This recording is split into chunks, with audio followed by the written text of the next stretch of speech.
योगपीठे तटे भीमरत्यं वरं पुण्डलीकाय दातुं मुनीन्द्रे समागस्य तिष्ठं तमानन्दकन्दं परब्रह्मलिङ्गं भजे पाण्डुरङ्गम्। पांडुरंग करू प्रथम नमन दुसरे चरण संतांचिया त्यांच्या कृपादाने कथेचा विस्तार बाबाजी सद्गुरु दास तुका ओम नमो ज्ञानेश्वरा करुणा करा दयाळा तुमचा अनुग्रह लाधलो पावन झालो चराचरी मी कळा कुसरी काहीच नेने बोलतो वचने अतिभाविका एका जनार्दनी तुमचा दास त्याची आस पुरवावी विठ्ठल विठ्ठला विठ्ठला विठ्ठला विठ्ठला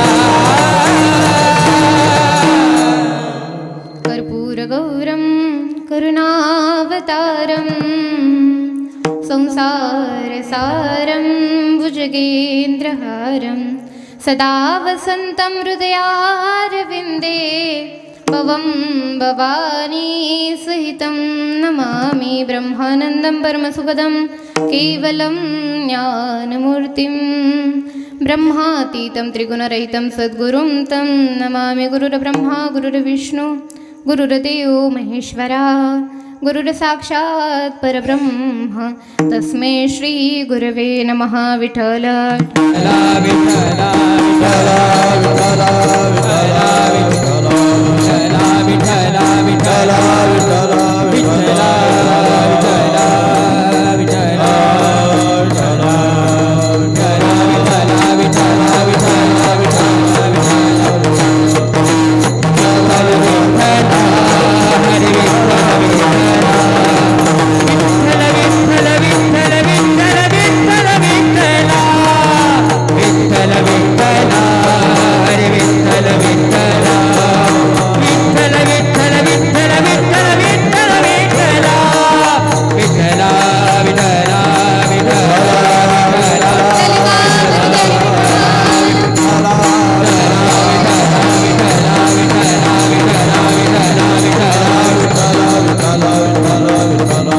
कारण शिवरात्रीच्या दिवशी सायंकाळ तसं तर दिवसभर भजन करावा पण सायंकाळ लागली म्हणजे शिवरात्र लागली की सगळ्यांना भगवान शंकराचं नामस्मरण केलं जातं पण घरी बसल्यावरती एवढं नामस्मरण करणं म्हणजे आपल्यासाठी थोडंसं काय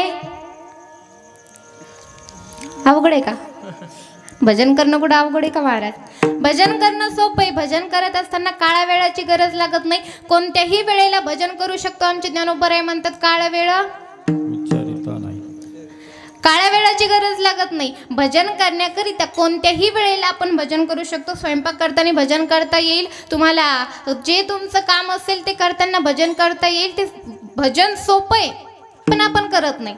पण या शिवरात्रीच्या दिवशी जशी शिवरात्र लागली तशी आपण भगवान शंकराचं नामस्मरण केलं पाहिजे. आता तुम्ही एक कीर्तन ऐकताय पण तुम्हाला या शिवरात्रीच्या दिवशी कीर्तन ऐकल्यामुळे तुम्हाला याचं दुप्पट फळ लागणार आहे.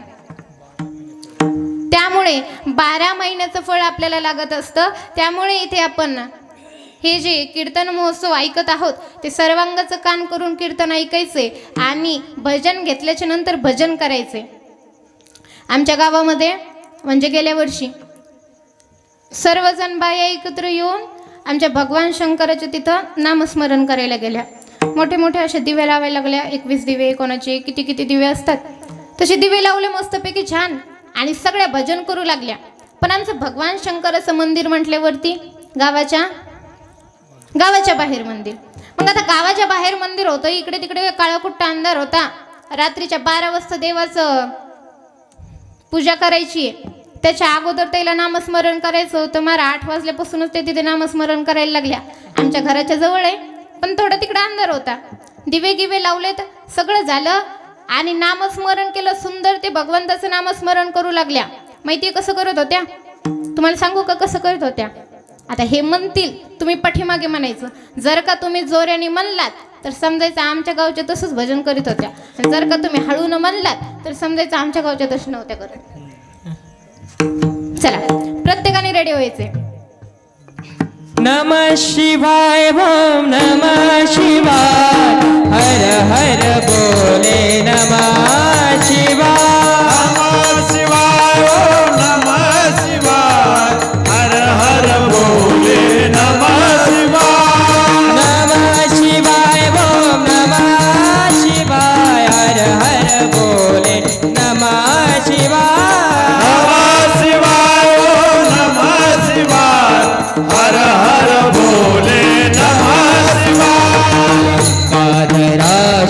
गंगाधरा हर हर बोले नमः शिवाय सुदायन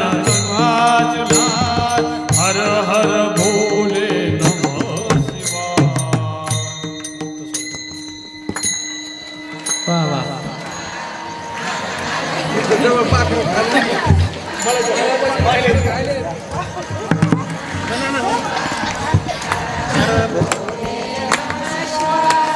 नमः शिवाय बोल नमः शिवाय हर हर बोले नमः शिवाय.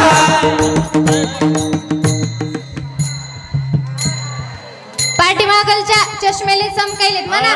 गंगाधरा शिव गंगाधरा हर हर बोले नमः शिवाय.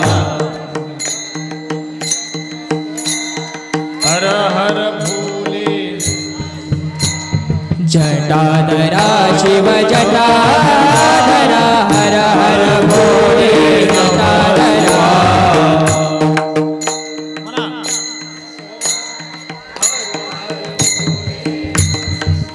ओम नमः शिवाय ओम नमः शिवाय हर हर भोले नमः शिवाय. नमः शिवाय ओम नमः शिवाय हर हर भोले नमः शिवाय. नमः शिवाय ओम नमः शिवाय हर हर भोले नमः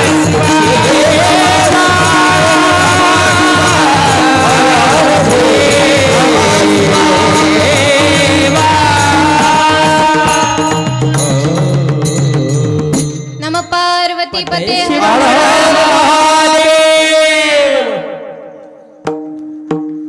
सुंदर असं त्या भगवान शंकराचा असंच नामस्मरण करत होत्या. आणि ते सुंदर नामस्मरण दंग झाले. ते सगळे मी सुद्धा तिथे गेले, थोडंसं बसले, मी बी त्यांना करू लागले. सगळं झालं आमचा हरिपाठ गिरिपाठ झाला. 2-3 भजनं घेतले, नंतर जप चालू केला. 12 वाजले. आता 12 वाजले की आमच्या शिवजीच्या डोक्यावरती पण टाकायचं होतं एक जल्लोटा पाणी घालायचं होतं शिवजीला. जसं शिवजीच्या जवळ गेलो, जसं 12 वाजले तसं नेमकं गेली लाईट. गॅप होता लाईटचा, लाईट गेली. जशी लाईट गेली तशी तिकडे एक शेजारी आजोबा आम्हाला राखण बसलेले होते. त्यांना कुठून काही तिकडून बॅटरी चमकलेली दिसली असेल आणि अरे पोरी चोर आले पळा पळा पळा. जसे चोर आले म्हणले तसे सगळे पळायला लागले. माझ्या आंटी होत्या माझ्या जवळ. अगं तिथे पळ पळ म्हणे, चल चल. ही होती आमची गेल्या वर्षीची शिवरात्र. खरंय, खोटं नाही सांगत बरं, खरंय. अशी शिवरात्र आमची गेल्या वर्षी झाली. त्याच्यापेक्षा बरे इथं सगळे बसलेले आहेत, सगळ्यांना एकत्रित येऊन नामस्मरण करतोय, हे किती पट चांगलंय. मग इथे आपल्याला आता 11 वाजेपर्यंत नामस्मरण करायचंय. आणि हे नामस्मरण झाल्याच्या नंतर 11 वाजता घरी गेल्याच्या नंतर पवित्र होऊन भगवान शंकराचं लिंग तयार करून त्या भगवान शंकराच्या लिंगेचं पूजन करायचंय रात्री 12 वाजता. त्यासाठी एवढ्या वेळ आपल्याला इथे सुंदर असं जागरण होतंय आपल्या आसाराम भाऊमुळं, आपल्या बापूमुळं. त्याबद्दल बापूसाठी सगळ्यांनी एकदा जोरदार टाळ्या वाजवा. असं असते भगवान शंकर म्हणजे भूत वेताळणाचं. ती भगवान शंकराची भूत असते तर मंदिरात जाणं सोपं नाही. त्याच्यामुळे इथं सगळ्यांचं नामस्मरण होतंय चांगलंय. त्यामुळे सगळ्यांना नामस्मरण करायचे. बसल्याच्या नंतर शिवजीचं भजन चालू झालं, विठ्ठल विठ्ठल भजन चालू झालं की विठ्ठल विठ्ठल भजन करायचं, शिवजीचं भजन करायचं आणि सर्वांगाचं कान करून भगवंताची कथा श्रवण करायची. बघा शिवरात्रीचं तुम्हाला एक विशिष्ट सांगते. शिवरात्रीच्या दिवशी किंवा शिवरात्रीची एक सरळ सरळ कथा सांगून जाईल तुम्हाला की एक शिकारी होता. तो शिकारी दिवसभर उपोषी होता, काही खाल्लेलं नव्हतं. आपल्या कुटुंबाला सुद्धा काही खायला दिलं नव्हतं. शिकाऱ्यांचं खूप अवघड असतं, त्यांना काहीतरी शिकार केल्याशिवाय खायला भेटत नाही. पण महाराज हे मांसाहार करण्यापेक्षा तुम्हा सर्वांना सांगणं असेल, या पवित्र अशा शिवरात्रीच्या दिवशी तुम्हाला सगळ्यांना सांगतेय, या मांसाहार करण्याचं पाप जेवढं आहे तेवढं या जगामध्ये कुठंच पाप नाही. कारण जर का आपल्या बोटाला थोडं सुद्धा काही टोचलं किंवा आपलं बोट साधं जळालं जरी तरी आपल्याला किती त्रास होतो, किती त्रास होत असतो. जरा विचार करा, तुमच्या बोटाला मी कचकन टाचून टोचली आहे, किती त्रास होईल. तुम्ही टोचायला येणार नाही म्हणून तुम्हाला काही भावनाच उत्पन्न होईना. जर का तुमच्या हातावरती गरम पाणी पडलं तर किती त्रास होत असतो महाराज. मग त्या निर्जीव जीवाला आपण जेव्हा कापतो आणि त्याला शिजवून खातो तेव्हा त्याला किती त्रास होत असेल, याचा कधी विचार केलाय का? जे मांसाहार करतं त्याने थोडासा विचार करावा की अरे एका निर्जीव प्राण्याचा जीव घेऊन आपण खातोय, त्याच्यामध्ये सुद्धा प्राण आहेत. जसे आपल्यामध्ये प्राण आहेत तसे त्याच्यामध्ये प्राण आहेत. जर का आपल्यामध्ये कोणी मुका असेल आणि त्याला त्रास दिला तर त्या मुक्याला त्रास होणार नाही का? होणार आहे त्रास, पण तो सांगू शकत नाही. तसं त्या प्राण्यांना सुद्धा त्रास होतो पण ते सांगू शकत नाही. जर का एखाद्या माणसाला आपण त्रास दिलो तर आपण म्हणतो अरे एवढा नको त्रास देऊ, केवढं पाप लागन तुला. मग त्या प्राण्याला जेव्हा खातो तेव्हा आपण का म्हणत नाही की ते तसं करू नको, तुला पाप लागेल. मला त्याचं पाप लागत असतं. त्यामुळे हे मांसाहार करू नये. आपल्याला भगवंताने आपल्याला एवढं सुंदर भोजन दिलेलं आहे. पोळी भाजी असेल जे काही आपले एवढं छान छान भाज्या पोळ्या येतं ते खात जावं. या महाशिवरात्रीच्या दिवशी प्रत्येकाने उपवास केला पाहिजे. भगवान शंकराचे काही उपवास आहेत जसे सोमवार, प्रदोष आणि हे महाशिवरात्र, हे भगवंताचे उपवास धरले पाहिजे. नाही एवढे धरणं झाले तर कमीत कमी महाशिवरात्र, सोमवार आणि एकादशी हे 3 व्रत आपण भगवंताचे केले पाहिजे. हे भगवान शंकराचे 3 व्रत आहेत. या शिवरात्रीच्या दिवशी महाराज जो कोणी अन्न खाईल त्याला भगवान शंकर कधीच माफ करत नाहीत. आणि या जगाचे कर्ता नियता पालन करणारे सर्व आमचे भगवान शंकरच आहेत. भगवान शंकरापासून ही सृष्टी उत्पत्ती झालेली आहे. कल्पभेदानुसार आपण श्रवण करतो की ब्रह्मदेवापासून झाली, कधी विष्णू भगवंतापासून सांगतो, पण ते कल्पभेद असतो. शिवमहापुराणामध्ये असं वर्णन आहे की भगवान शंकरापासून ही सृष्टी उत्पत्ती झालेली आहे. जसं भगवान शंकर या सृष्टीला उत्पत्ती करतात म्हणजे ब्रह्मदेव उत्पत्ती करतो, पण ब्रह्मदेवाची उत्पत्ती आमच्या भगवंतापासून झालेली आहे. ते भगवान शंकर जसं सृष्टीला उत्पन्न करतात तसंच सृष्टीचा विनाशही करतात. तेच विनाश करणार आहेत आणि तेच उत्पत्ती करणार आहेत. म्हणून त्या भगवान शंकराचं नेहमी भजन करत जावं. एखादा भोळा भाबडा मुलगा असेल तर आपण म्हणतो त्याच्या नादी लागू नको, ते भोळा आहे. तसं आमचे भगवान शंकर भोळे आहेत, त्यांच्या कधी नादी नाही लागलं पाहिजे. कधी राग येईल आणि कधी प्रसन्न होतील सांगतोच येत नाही. हा सर शिकार करण्याकरिता गेल्या परिवाराने काही खाल्लेलं नव्हतं. दिवस माळवल्यापासून तिथे गेला, काही शिकार सापडत नाही म्हणून नदीच्या काठी गेला, थोडंसं पाणी पिलं आणि एक जवळच बेलाचं झाड होतं, त्या बेलाच्या झाडावरती जाऊन बसला. खाली आमच्या भगवान शंकराची सुंदर अशी पिंड होती. तो जेव्हा बसला तेव्हा नेमकाच पाऊस पडून गेलेला होता आणि तो बसताना ते झाड हललं आणि ते झाड हलल्यामुळे त्या पिंडीवरती काही पाण्याचे शिंपडे पडले.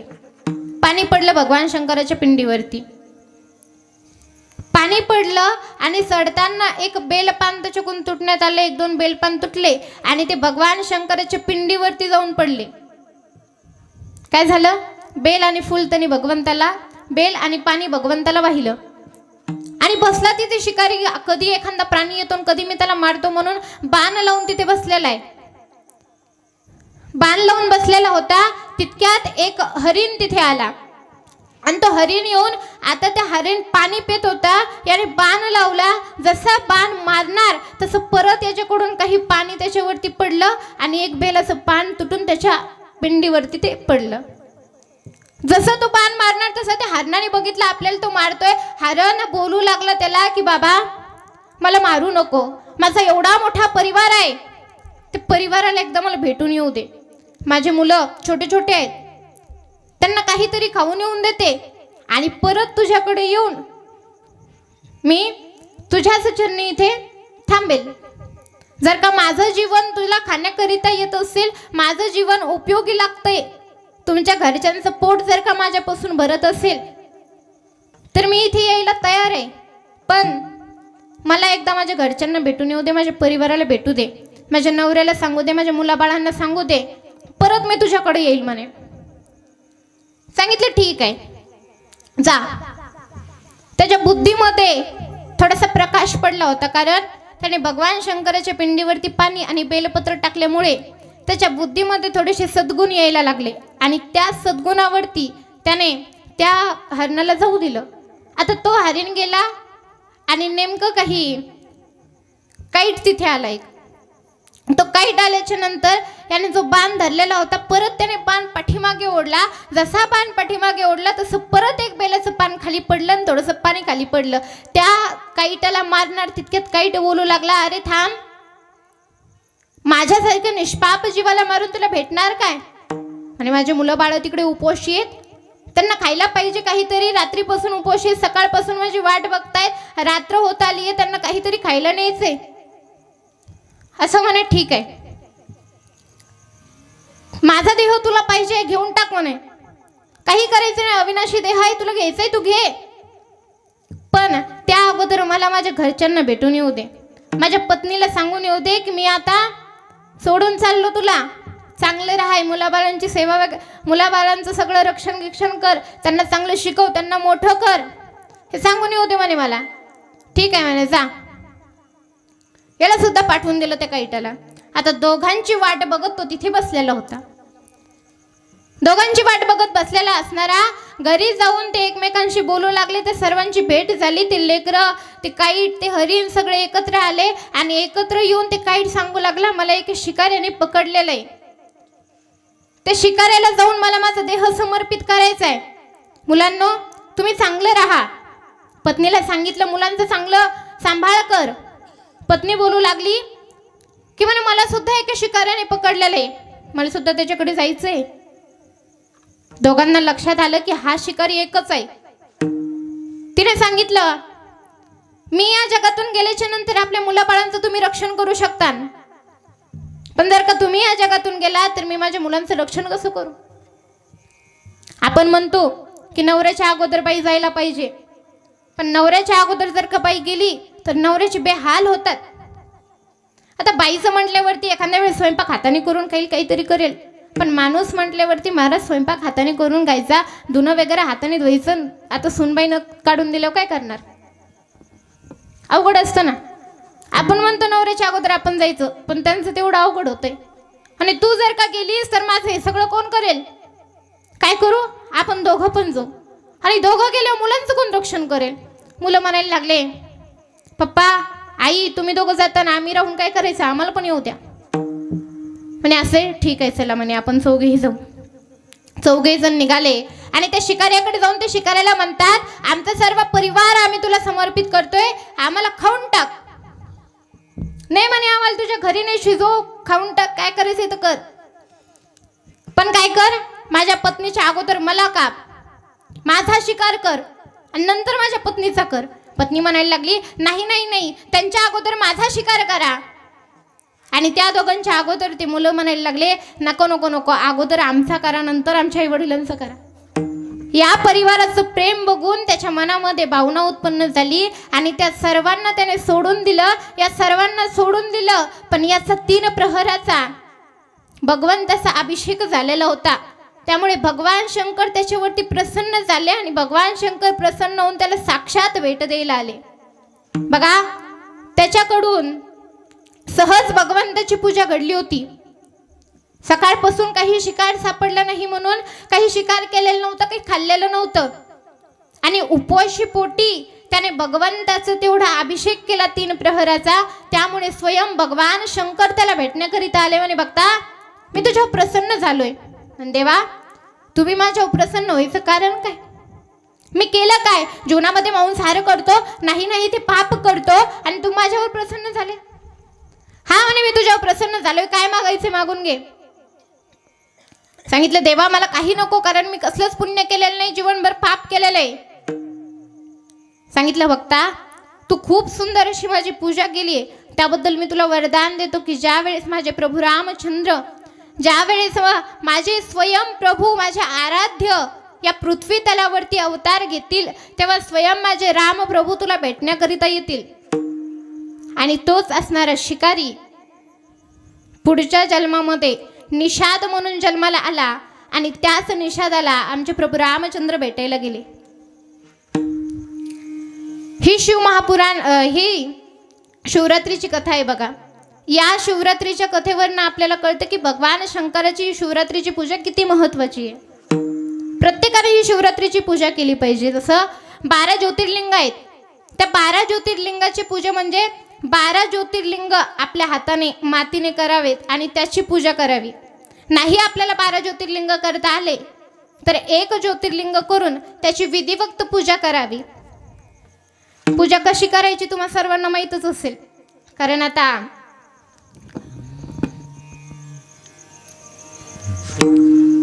तर शिवजीचे भक्त म्हणलं काही सांगायचं काम आहे का? एक जल्लोटा प्रत्येकाला माहीतच आहे. त्यामुळे ते शिवजीची प्रत्येकाने सुंदर अशी पूजा करायची. रात्री 12 वाजता इथून गेल्याच्या नंतर सर्व काही पवित्र वगैरे होऊन इथून जाऊन ती पूजा करायची. बघा, ह्या भगवान शंकराची ही पूजा केल्याच्या नंतर भगवान शंकराकडे प्रार्थना करत असताना, काही मागत असताना थोडासा विचार करून थोडंसं डोकं लावून मागावं. कारण हा प्रहर प्रत्येक वेळेस आणि प्रत्येकाच्या नशिबामध्ये येत नाही. कारण ह्या शिवरात्रीची महिमा प्रत्येक जणाला माहीत नाही. कोणी कोणी म्हणतं की या दिवशी पार्वती मातेचं आणि भगवान शंकराचं लग्न झालं होतं म्हणून ही शिवरात्र आहे असं समजतात. तर कोणी कोणी नुसते भगवान शंकराचं उपवास आहे म्हणून सोडून देतात. पण देवढा मान भगवान शंकर ह्या पृथ्वी तलावरती प्रकट झाल्यावरती भेटेल तेवढा मान या शिवरात्रीला आहे. त्यामुळे या शिवरात्रीच्या दिवशी प्रत्येकाने 12 वाजेपर्यंत जागे राहून याची पूजा करायची. बघा, भगवानला तर तुम्हाला सांगेल, भगवान शंकर एवढे भोळे भक्त कोणीच नाही आहेत. भोळे देव कोणतेच नाही आहेत. जर का देवाचा विचार करायचा झाला तर प्रत्येक देवाला खूप तपश्चर्या करावं लागते, खूप यज्ञ करावं लागते, खूप दान करावं लागतं, तेव्हा कुठे देव प्रसन्न होतो. पण जर का भगवान शंकराचा विचार करायला गेलं तर फक्त एका बेलाच्या पानाने आणि काही पाण्याने भगवान शंकर प्रसन्न होतात. एक भगवंताचा भक्त होता चोरी करणारा. तो भगवंताचा भक्त चोरी करणारा इकडे तिकडे चोरी करण्याकरिता भटकू लागला. कुठेच त्याला चोरी करण्याकरिता काही सापडलं नाही. म्हणून भगवान शंकराच्या मंदिरामध्ये गेला आणि मंदिरामध्ये जाऊन त्याला सुंदर अशी ती घंटी दिसली, देवाच्या वरची घंटी, पितळाची घंटी त्या काळची. आणि हिला जर का विकलं तर मला भरपूर पैसे येतील. ती काढण्यासाठी त्याने हात वरती करायला गेला.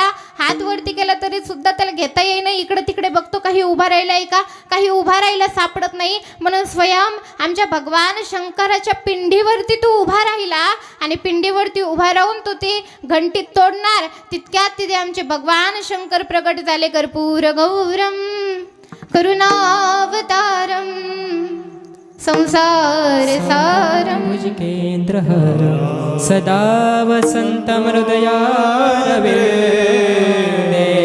भवं भवानी सहितं नमामि भवं भवानी सहितं नमामि.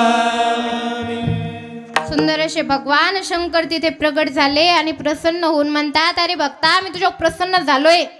आणि देवा, तुम्ही कोण? नाही, अरे मी देवतांचा देव, सर्व जगाची उत्पत्ती करणारा महादेव आहे. म्हणायला लागले, आतापर्यंत माझे जेवढे भक्त होते तेवढे भक्त मला फुलं वाहिचे, बेलं वाहिचे, पाणी वाहत होते, पण माझा पहिला भक्त तू आहे. सगळाच मला समर्पित झालाय, सगळाच माझ्या अंगावरती येऊन उभा राहिलास. तुझ्यासारखा भक्त आजपर्यंत जगात बघितला नाही. गेला कशाला होता तो? घंटी चोरायला. आणि झालं काय? भगवान शंकर प्रसन्न झाले. एवढा भोळा देव आहे. या देवाचं काही आपण अंतच लावू शकत नाहीत की काय करतील म्हणून. मग अशा देवाला आमची जगद्गुरु चक्रवर्ती त्याचे पाय माझे त्याचे देरी धरावा.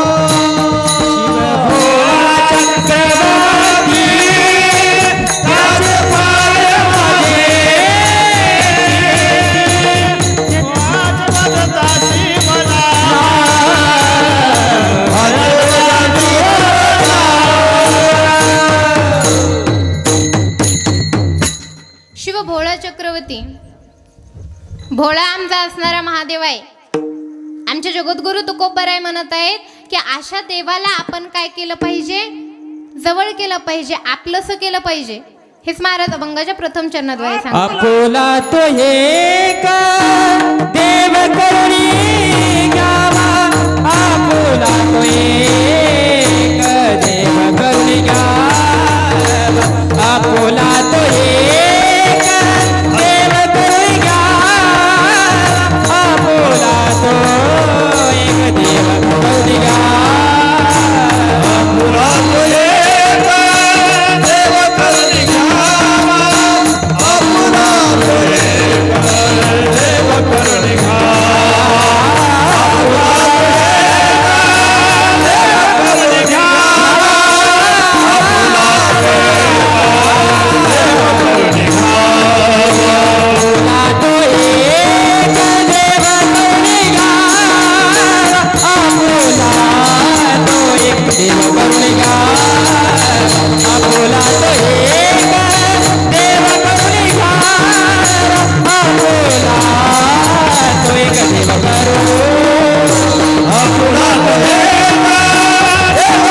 सुंदर चाल म्हणली. एकदा तुमच्या हातांचा आवाज येऊ द्या की.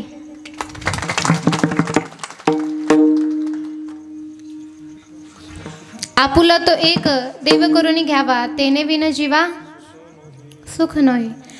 आपला देव करून घ्यायचा आहे. काय? आपला देव करून घ्यायचा आहे. पण कोणता? एकच देव करून घ्यायचा. आपण देवाचं नामस्मरण करत असताना, देवाची भक्ती करत असताना सोमवार आला की भगवंता शंकराची पूजा करतो. मंगळवार आला की देवीचे उपवास. बुधवार आला की पांडुरंगाचं. गुरुवार तुम्हाला माहिती आहे की सगळं सांगा ना. गुरुवार आला की दत्तात्रयांचा. स्टेटस ठेवणाऱ्यांना लवकर माहीत असतं. हे आपण जे 8 दिवस आहेत, 7 दिवस आहेत, त्या 7 दिवसाचे 7 वारं आपण देवाचे करतो. माझं तुम्हाला म्हणणं नाही आहे की ते देवाचे तसे वारं करू नका, म्हणून करा. आम्ही सुद्धा करतो. ज्या देवाचे देव दिलेले आहेत, जे वार दिले त्या वारानुसार देवाची पूजा केली पाहिजे. पण त्यामधून आपला असणारा एक देव ठेवला पाहिजे, ठराविक देव. जसं आम्ही आता भगवान शंकराची सुद्धा प्रार्थना करतो, पांडुरंगाची प्रार्थना करतो, त्यानंतर प्रत्येक देवाची प्रार्थना करत असतो. आमच्या तुळजाभवानी देवीला पण जातो, इकडे माऊलींना पण भेट द्यायला जातो. सगळ्यांना, संतांचं असेल, देवाचं असेल, देवीचं असेल, प्रत्येकाला आम्ही दर्शन घेतो. पण त्यामधून एक असणारा एकनिष्ठ देव धरलेला असतो.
तुका म्हणे रामनिष्ठ एक व्हावा, फक्त एकाच देवाचं नामस्मरण करा. जो गुरुमंत्र असतो, गुरुने आपल्याला दिलेला मंत्र असतो, जो काही गुरुने दिलेला मंत्र आहे, त्या गुरुने दिलेल्या मंत्राचं रोज जाप केला पाहिजे. बघा, गुरुमंत्राचा विषय निघलाय तर तुम्हाला सांगून जाते. ज्या वेळेस मी माझ्या गुरुवरांना म्हटलं होते, गुरुजी मला सुद्धा दीक्षा हवी, मला सुद्धा तुमचा आता चेला व्हायचे माळीनुसार, तेव्हा बाबांनी मला सांगितलं की म्हणे अमृता तुला माळ घालायची ठीक आहे, पण गुरुमंत्राने दिलेला मंत्र रोज 108 वेळेस त्याचा जप करायचा. कसा जप करायचा? इकडे तिकडे फिरता फिरता जसं आपण दुसऱ्या देवाचं नामस्मरण करतो तसं नामस्मरण नाही. देवापुढे बसून एक आसन ग्रहण करावं. नीट आहे का बरं का? एक आसन ग्रहण करायचं, आपली ठराविक एक अशी माळ ठेवायची, आणि त्या ठराविक माळीने भगवान आपल्याला गुरुने जो काही मंत्र दिलेला असेल त्या मंत्राचा 108 वेळेस जप करायचा. आणि ज्या दिवशी आपण हे 108 वेळेस जप करायचा विसरतो, त्या दिवशी त्या मंत्राचा अपभ्रंश होतो, तो मंत्र सिद्ध राहत नाही. म्हणून गुरुमंत्र ज्याने कोणी घेतलेला असेल त्याला सांगणं असेल की रोज आपण आपल्या गुरूंना दिलेल्या मंत्राचा जप केला पाहिजे. तर हे असणारे भगवान, आपण जे भगवंताचं नामस्मरण करतो, रोज रोज देव बदलतो, रोज रोज दुसऱ्या देवाची पूजा करतो, ते वेगळा भाग झाला. कारण मला आवडे देवाचे तो एका प्रकार नामाचा उच्चार रात्रंदिवस. देवाला नामस्मरण आवडतं, रात्रंदिवस देवाचं नामस्मरण केलं तर ते तुमच्यासाठी ठीक आहे, चांगलं आहे. मी म्हणत नाही ती वाईट आहे म्हणून. रोज दुसऱ्या देवाचं नामस्मरण करा, कारण आवड निवड प्रत्येकाची वेगळी आहे. प्रत्येकाला वेगवेगळ्या प्रकारचं आवडतं. कोणाला काय आवडतं, कोणाला गायन आवडतं, कोणाला मृदुंगाची थाप आवडते, कोणाला माझा आवाज आवडत असेल. तसा आज चांगला येई ना, पण माझा आवाज कोणाला आवडत असेल, कोणाला टाळांचा आवाज आवडतो, कोणाला आमच्या माऊली महाराजांचा आवाज आवडत असेल, कोणाला आपल्या महाराजांचा आवाज आवडत असेल, कोणाला तुमच्या इकडल्या महाराजांचा आवाज आवडत असेल, कोणाला कीर्तनामध्ये येऊन मस्त झोपायला आवडत असेल. प्रत्येकाची आवड निवड वेगळी. जसं लग्न करत असताना मुलीची आवड वेगळी असते, मुलीच्या आईची आवड वेगळी असते, मुलाच्या वडिलांची आवड वेगळी असते, मुलीच्या सोयऱ्या दायऱ्यांची आवड वेगळी असते आणि लग्नाला आलेल्या वराडा मंडळींची पुन्हा आवड वेगळी असते. प्रत्येकाची एकाच मंडपामध्ये वेगवेगळ्या प्रकारच्या आवडी असतात. म्हणून जे तुम्ही देवाचं भजन करता, जे तुम्ही देवाचं नामस्मरण करता, त्यामध्ये तुम्ही वेगवेगळ्या प्रकारचे देवाचं नामस्मरण केलं तर त्यामध्ये काही वाईट नाही खरा. पण त्यामधून आपलासा करणारा एक देव ठरवावा. जो देव आपल्या जवळ आल्याच्या नंतर ते देवाला आपण जवळ केल्याच्या नंतर आपल्या जीवनाला सुख प्राप्त होत असतं. देव एकच का करावा तर बघा, जर का रानामध्ये आपण पीक पेरलं, रानामध्ये पीक पेरलं तर एक बी आपण तुरीची टाकली आणि एक बी सोयाबीनची टाकली तर ते बरोबर येईल का? नाही येणार. जर का तुरीचीच सगळी लाईन लावली तर छान येईल.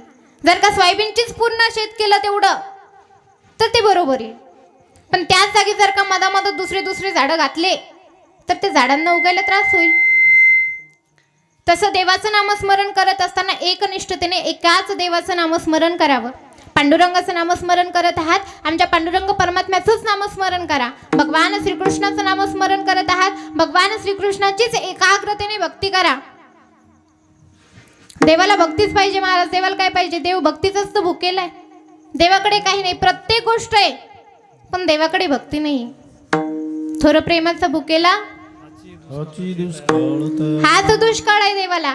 बाकी देवाकडे सगळं काही आहे पण एवढ्या प्रेमापासून आमचा देव अपूर्ण आहे. त्यामुळे आपल्या भक्तांकडून देव काही मागत असेल तर प्रेम मागतोय. प्रेमपूर्वक केलेलं भजन भगवंताला आवडतं आणि महाराज ते भजन केल्याच्या नंतर, देवाच्या जवळ गेल्याच्या नंतर आपल्याला सुख प्राप्त होतं बरं का.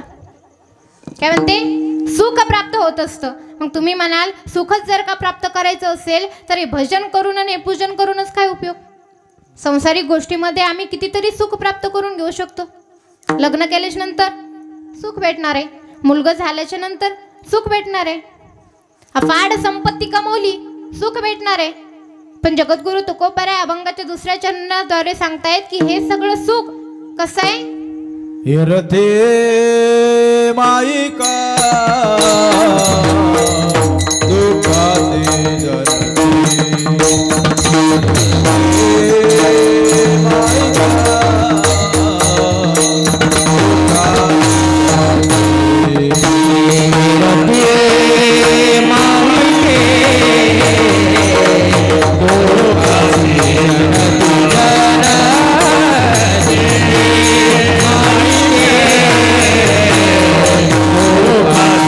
जन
आहे, दुःखाचं आहे.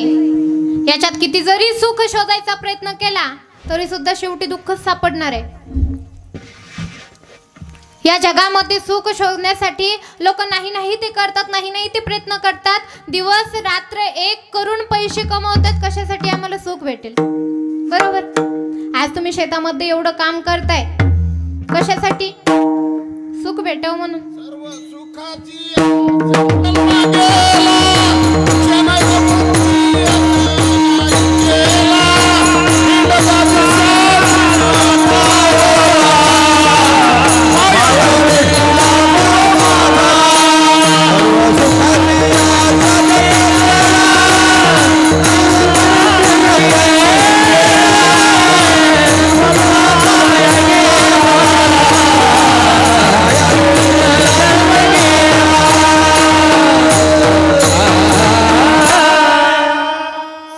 शोधण्यामध्ये पूर्ण आयुष्य गेलं तरी सुद्धा सुख काही सापडलं नाही.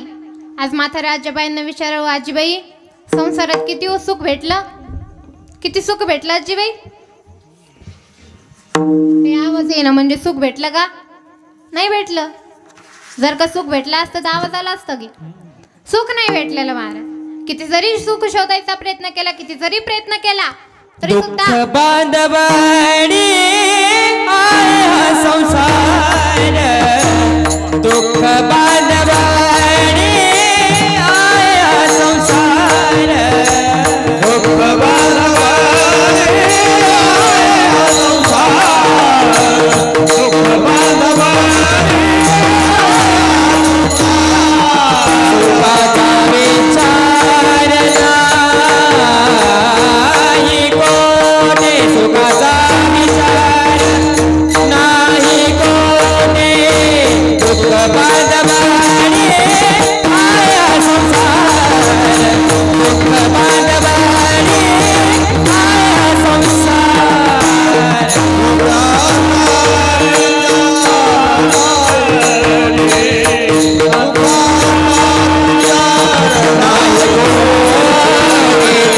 बांधवाडी आहे हा संसार, दुःख बांधवाडी आहे हा संसार.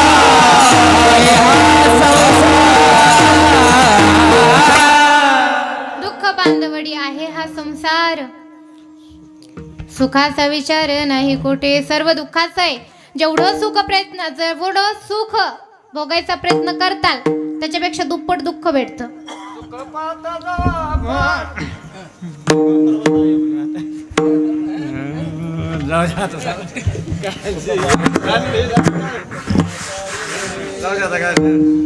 पर्वता एवढं दुःख भेटतं. जरी सुद्धा आपण आज शेतामध्ये राब राबतो कशासाठी? पैसे भेटतात म्हणून. आणि जर का तेच पैसे चोरीला गेले तर काम केलेलं तेवढं कष्ट त्याचं दुःख. चोरीला का गेले त्याचं दुःख. चोरी करताना घर उघडच ठुणकावून गेली म्हणून घरात सासू सुनाचे भांडणं लागणं ते दुःख. सासू सुनाचे भांडणं लागल्याच्या नंतर नवरा बायकोचे त्यात भांडणं होणार ते दुःख. ती सासरी निघून जाणार, सासऱ्याकडले बोलणार ते दुःख. अहो दुःख दुःख सांगण्यात तुम्हाला किती दुःख सांगू.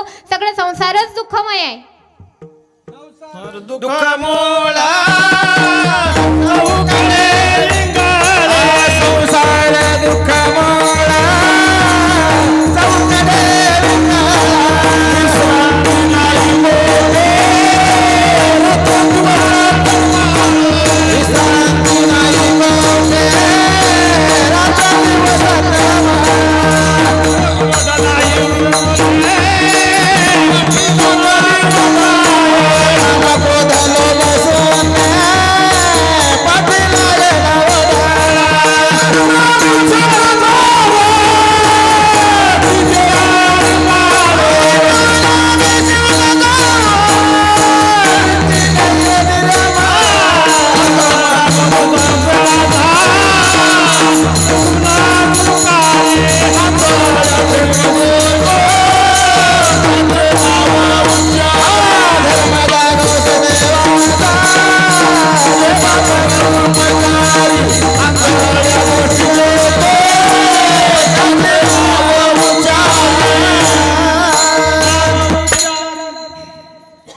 वा महाराज, अहो टाळे वाजवा की.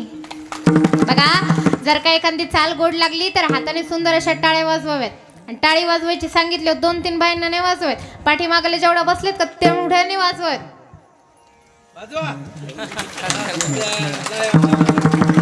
कसं आहे, एखादा महाराज जर का गावात येऊन गेला तर दुसऱ्या गावाला जर का तो शेजारी आला तर त्याने सांगायला पाहिजे, अरे त्या बाणाच्या वाडीला गेलतो आणि त्या वाडीला काय महाराज होते गड्या, काय ते भजने होते, काय ते पकवाजे होते, काय ते श्रोते मंडळी होते. शब्द टाकला, त्यांच्या कानावरती गोड लागला की कडा कडा कडा कडा टाळ्या वाजवायच्या. असं महाराज बोलले पाहिजे.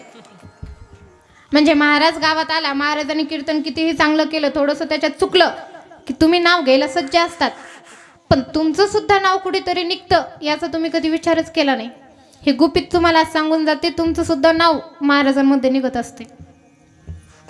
त्याच्यामुळे कोणताही महाराज आला की त्या महाराजाचा सन्मान आदर केला पाहिजे. त्या महाराजांनी जे तुमच्या समोर भजनी मंडळ आहेत हे सगळे दुसऱ्याच गावचे आहेत. तुमच्यात भांडण लावून नाही बरं देत, पण हे सगळे दुसऱ्या गावचे आहेत. तुम्ही जर काही तर त्यांना चांगली साथ नाही दिली तर शेजारी गावामध्ये गेल्यावर म्हणते काय ते वाडीचे माणसं होते. असं असतंय. त्यामुळे भजन गिजन गोड लागलं, थोडंसं चांगलं वाटलं की हाताच्या टाळ्या वाजवायच्या, एकीने दोघीनं न वाजवता प्रत्येकीने वाजवायचे.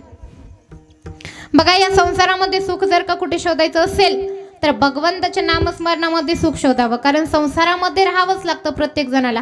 तुम्ही म्हणताल त्या बापूच्या नातीने सांगितलं होतं की संसारामध्ये सुख नाही. मग आता मला काही संसार करायचा नाही, मी चालले संसार सोडून. अशी म्हणली एखादी सून तुमची उद्या तर उगं मला भांडायला येतात. संसारामध्ये राहावं महाराज, संसारामध्ये राहायचं नाही मी म्हणत नाही. संसारामध्ये प्रत्येकाने राहावं. आपल्याला हा जो जन्म भेटलाय त्या जन्माचे काही प्रारब्ध असतात, काही कर्म असतात. त्या कर्मानुसार प्रत्येकाला वागावं लागतं.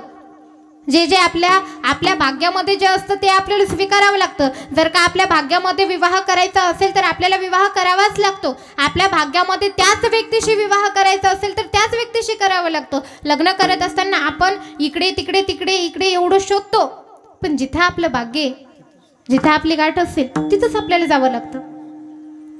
लग्न करायचं, लग्न नाही करायचं मी म्हणत नाही. संसारामध्ये पडायचं, संसारामध्ये पडा असं मी म्हणत नाही. मुलं बाळ गरजेचे आहेत, वंश पुढे चालवायचा आहे, पण ते मुलं बाळांना कसं शिकवावं, त्या मुलाबाळांना कसं शिकवायचे हे आपल्याला कळण्यासाठी या कीर्तनामध्ये येऊन बसावं लागतं, त्या कथेमध्ये येऊन बसावं लागतं.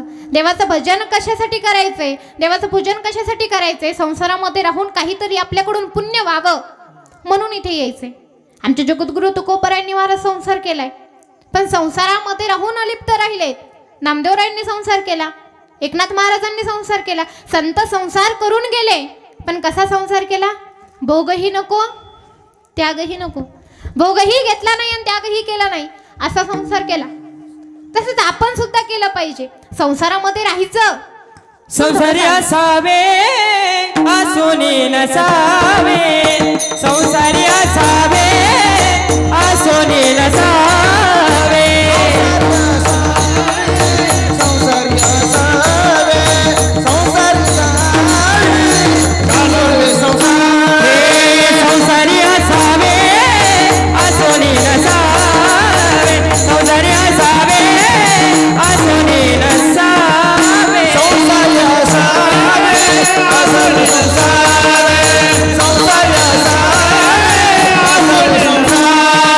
भजन करा वेळोवेळी, भजन करा वेळोवेळी, संसारी असावे आसोनी नसावे, संसारी असावे आसोनी नसावे.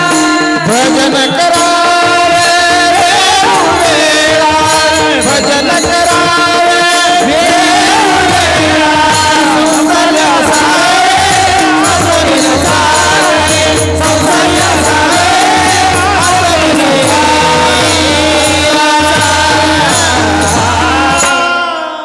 संसारी असावे आसोनी नसावे. संसारामध्ये राहायचं पण न राहिल्यासारखं. जसं एखाद्या पाहुण्याच्या घरी आपल्याला जायचं असेल, त्या पाहुण्याच्या घरी जायचं नव्हतं, पण पाहुणे असल्यामुळं जावं लागतं. मग तिथे गेल्याच्या नंतर तिथे जातात पण एवढं काही त्यांच्यामध्ये तुम्ही मिसळत नाही. प्रत्येकाला अनुभव असेल. तसं या संसारामध्ये राहायचंय. संसारामध्ये राहायचं पण न राहिल्यासारखं. मग महाराज, जर का तुम्ही संसारामध्ये राहिलात आणि तुम्हाला कोणाला सुख प्राप्त झालं असेल तर मला सांगा, झालंय? आता माझ्यापेक्षा संसाराचा जास्त अनुभव तुम्हाला आहे. तुम्हाला माहिती असेल होतं का सुख प्राप्त? आता हे चष्मे लावलेले जेवढे आहेत तेवढे ना खूप खूप वर्ष चष्मा लावून सगळ्या मला बघायलेत, पण माझ्या प्रश्नाचं एक उत्तर देईनात. त्या म्हणतात माझ्याच काही पडली बाई. तुम्ही खूप वर्ष संसार केलेला, एवढा वर्ष संसार केला, किती सुख भेटलं? भेटून भेटून तुम्हाला काही क्षणिक सुख भेटलं असेल कधी? लग्न झाल्या किती? नाही, 1 वर्ष 6 महिने. भेटून भेटून किती सुख भेटलं? 1 वर्ष 2 वर्ष तुम्हाला मान सन्मान भेटला असेल. 1 वर्ष द्या सोडून महाराज, 6 महिन्यामध्ये 3 महिन्यामध्ये जरी म्हटलं पहिल्या काळातलं, तरी लगेच शेतामध्ये नेत होते काम करायला. सुख भेटून भेटून क्षणिक सुख भेटेल, काही दिवसांचं सुख भेटेल, पण त्यानंतर दुःखच आहे. मग लग्न झाल्याच्या नंतर जेव्हा मुलं बाळ होतात, मुलं बाळ झाल्याच्या नंतर मुलगा झाल्या खूप आनंद वाटतो. जोपर्यंत रांगतय तेवढं का आनंद वाटतंय, पण जेव्हा त्याचं दुखायला लागतं तेव्हा वाटते नसतं झालं तर बरं झालं असते. कार्ट काय हे? मुलगा झाला, सुख झालं, लगेच दुःख झालं. बरं, त्या मुलाचं लहानपणी खूप कौतुक वाटतं, खूप त्याचं आपण आवडी निवडी करतो, शिक्षण करतो, भरपूर त्याला शिकून देतो, आणि शेवटी सून आल्याच्या नंतर बरं आहे. तुमच्या इकडं तेच आहे. आमच्या इकडं तसं प्रमाण कमी आहे, पण आहे प्रत्येक गावामध्ये. हे झालं मुलांचं सुख. मुलीचं सुख जर का बघायला गेलं तर मुलगी लहानपणापासून आपण वाढवत असतो. वाढवत असताना आईला मुलगी माया लावते, बापाला माया लावते, घरातल्या सगळ्यांना सुख देते. त्या मुलीचं सुख वाटतं. पण मुलगी मोठी झाल्यावर जेव्हा बाहेरच्यांचं लक्ष येतं, जेव्हा बाहेरचे म्हणतात तुमची मुलगी आता मोठी झाली, उपवट झाली, तेव्हा जे दुःख होतं ते दुःख आहे.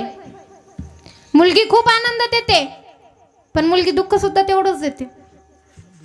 आयुष्यभराचं दुःख कधी बापाला होत असेल, आयुष्यभराचं दुःख आईला कधी होत असेल, तर मुलगी जेव्हा सासरी जाते तेव्हा मग ती सुद्धा दुःख देते, मुलं सुद्धा दुःख देतात.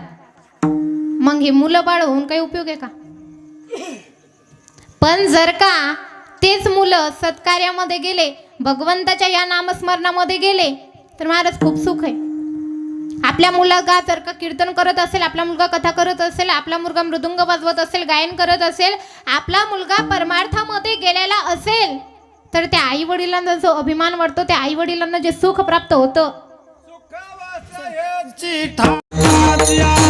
बहुपाई संतांच्या, बहुपाई संतांच्या, सुखवाचे जीवनी बहुपाय संतांच्या, बहुपाय संतांच्या, बहुपाय संतांच्या.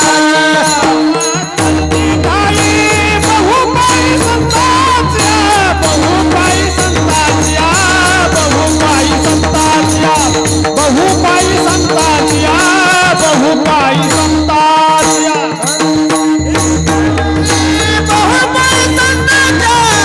बहुपाई संतांच्या, बहुपाई संतांच्या, बहुपाई संतांच्या. सुखवसे ही ठाई, इथेच सुख आहे. याच संतांच्या पायाशी सुख भेटणार आहे, संतांच्या जवळ सुख भेटणार आहे, देवाच्या जवळ, गुरुच्या जवळ सुख भेटणार आहे. आणि हे सुख महाराज खरं आहे. संसारिक सुख जे आपण प्राप्त करून घेतो ते सुख अविनाशी, एक दिवस मिटणार आहे. प्रत्येक गोष्ट मिटणारी. घर तुम्ही एवढं थाटामध्ये बांधलंय, त्या घराची गॅरंटी तुम्ही किती दिवस देता? 5 वर्ष, 6 वर्ष, 7 वर्ष. त्याच्यावरती तुम्ही त्याची गॅरंटी देऊ शकत नाही. तेवढीच गॅरंटी आपण घराची देऊ शकतो, पण ते घर बांधत असताना महाराज मार कष्ट केलेले असतात. त्या घराची संसाराची तेवढीच गॅरंटी द्यायची, संसारामधल्या एखादा व्यक्ती आपल्या जवळ आला असेल तो व्यक्ती आपल्यापासून कधी लांब जाईल हे काही सांगता येत नाही. मग माणसं सुद्धा जवळ घेऊन काय उपयोग, ते सुद्धा दुःख देणार आहेत. संसारातली प्रत्येक गोष्ट दुःख देणार आहे, कारण संसाराचं दुःख मूळ आमच्या संतांनी सांगितलंय. म्हणून जर का कुठे सुख प्राप्त करून घ्यायचं असेल तर जिथे अविनाश आहे, कधी नाश जर का ज्या व्यक्तीचा होत नसेल, ज्या वस्तूचा कधी नाश होत नाही त्या वस्तूला जवळ करावं, त्या व्यक्तीला जवळ करावं. जवळ आलेला व्यक्ती एक दिवस त्याचा सुद्धा मृत्यू होणार आहे, कारण या जगामध्ये कोणीच राहण्यासाठी आलं नाही. या जगामध्ये मी राहिलं ना आलेलं नाही, या जगामध्ये तुम्ही सुद्धा राहिलं आलेलं नाही. कारण हे देह कशाचं आहे, एक किरायाचं घराचं आहे. जसं जर का किरायाचं एखादं घर केलं तर किरायाचं घर सोडून आपल्याला जावं लागतं. ते किरायाचं घर सोडून किती जरी त्या घरामध्ये तुम्ही 1 महिना राहिला, 2 महिना राहिला, जास्तीत जास्त 6 महिने 1 वर्ष राहू शकतात त्या घरामध्ये, पण ते किरायाचं घर आपल्याला सोडावं लागतं. तसं हा जो मनुष्य देह आहे तो एक किरायाचा आहे.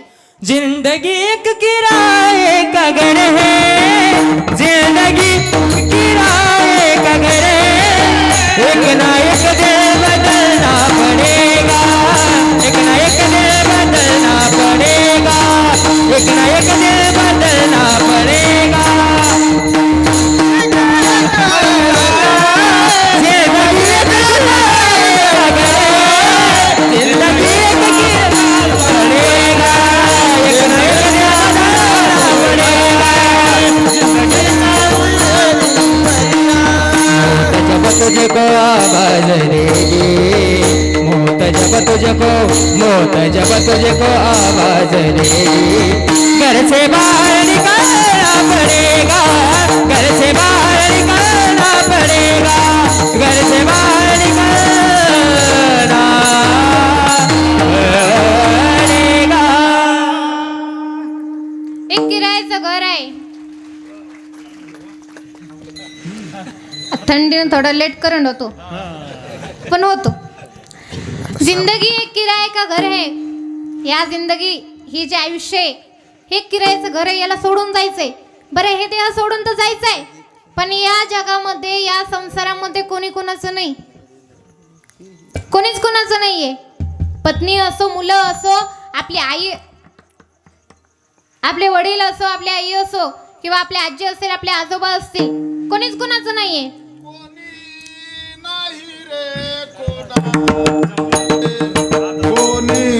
नाही रे कोणाचे, कोणी नाही रे कोणाचे, कोणी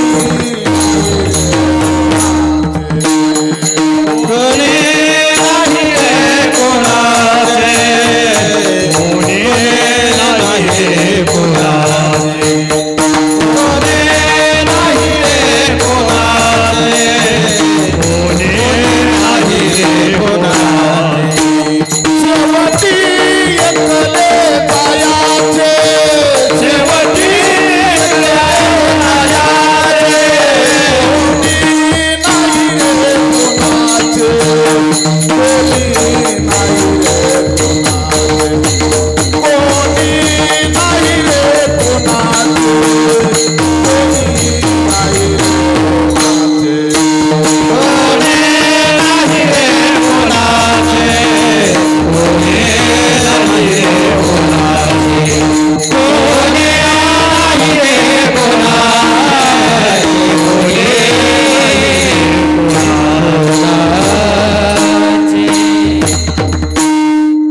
कोणी नाही रे कुणाचे, शेवटी एकटे जायचे, शेवटी एकट्यालाच जायचे.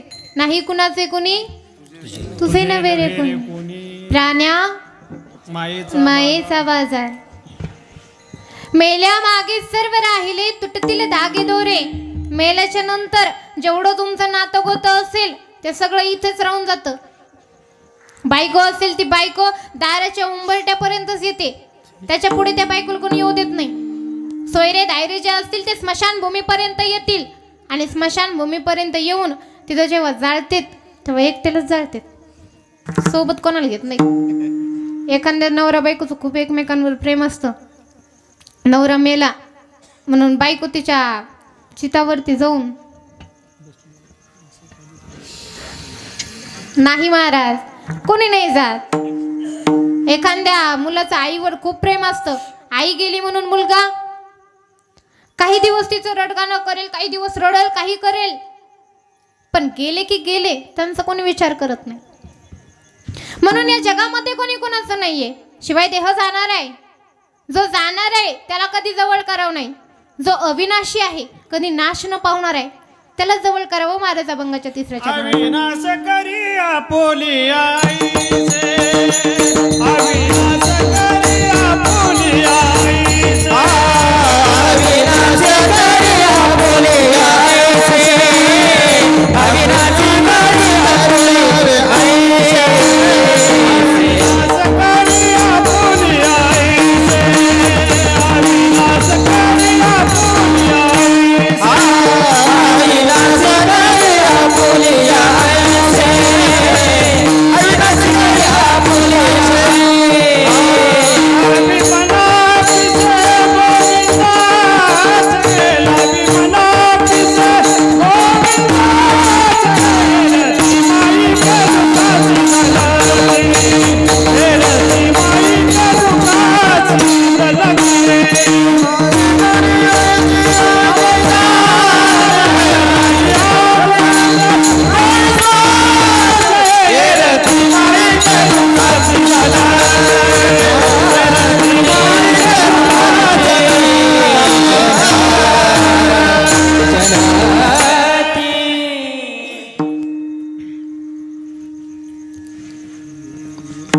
कशामुळे बरं मी थांबले असेल?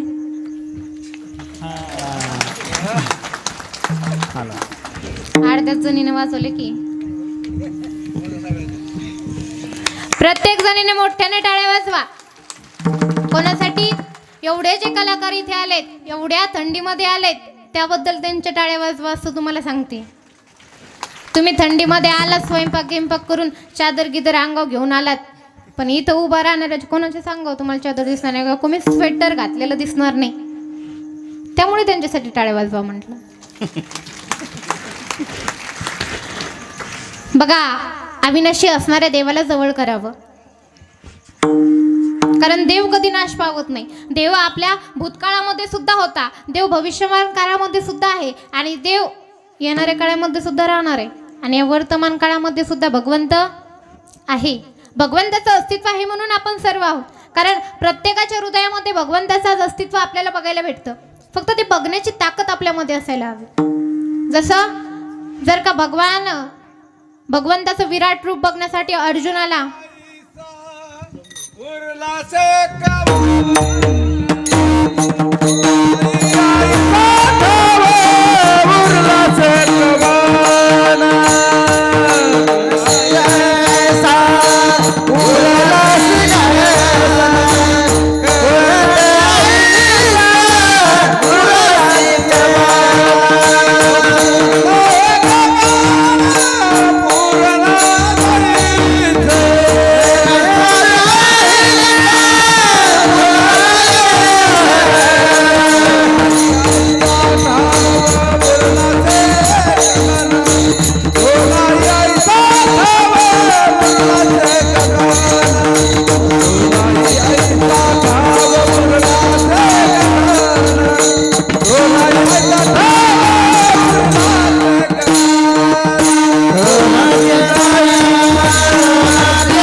जर अविनाशी देवाचा प्रयत्न करायचा गेलं, अविनाशी देवाला बघायचं झालं, तर या जगामध्ये कोणी अविनाशी असेल तर तो भगवंत आहे.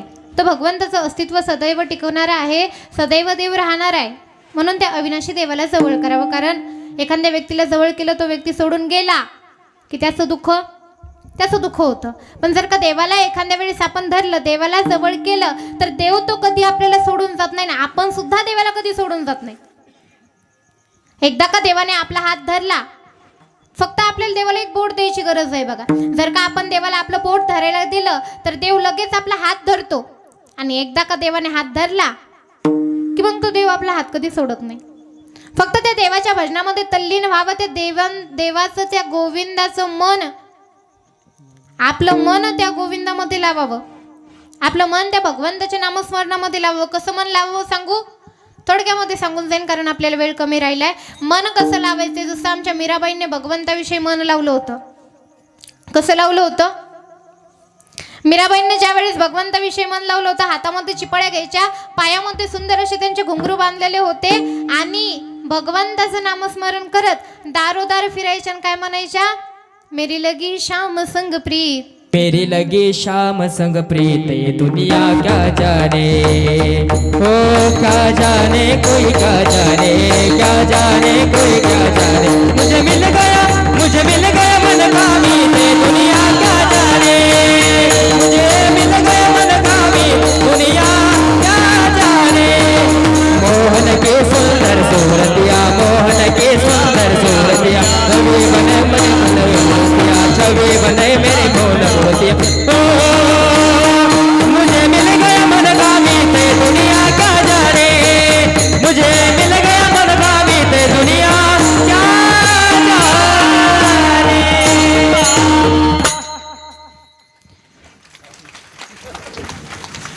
मेरी लगी श्याम संग प्रीत, ये दुनिया क्या जाने.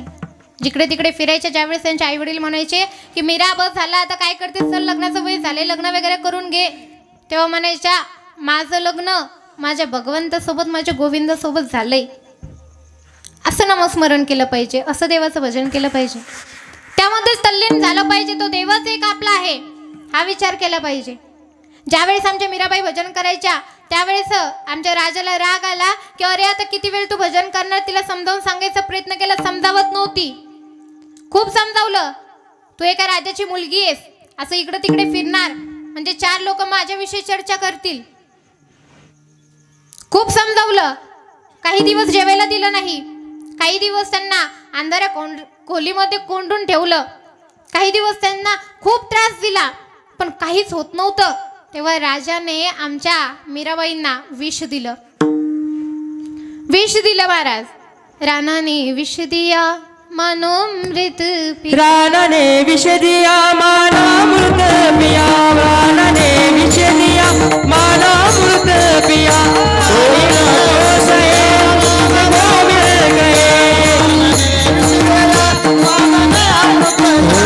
वो गली गली हरि गुण गाने लगी, वो गली गली हरि गुण गाने लगी. ऐसे लागे लगन मेरा हो गई मगन, ऐसे लागे लगन, कोई रोके नहीं, कोई टोके नहीं, कोई रोके नहीं, कोई टोके नहीं. मेरा गोविंद गोपाल गाने लगे, मेरा गोविंद गोपाल गाने लगे. बेटे संतों के संग रंगे मोहल के रंग, बेटे संतों के संग रंगे मोहल के रंग, ओ तो गली गली गली गली हरि गुण गाने लगी. ऐसे लागे लागे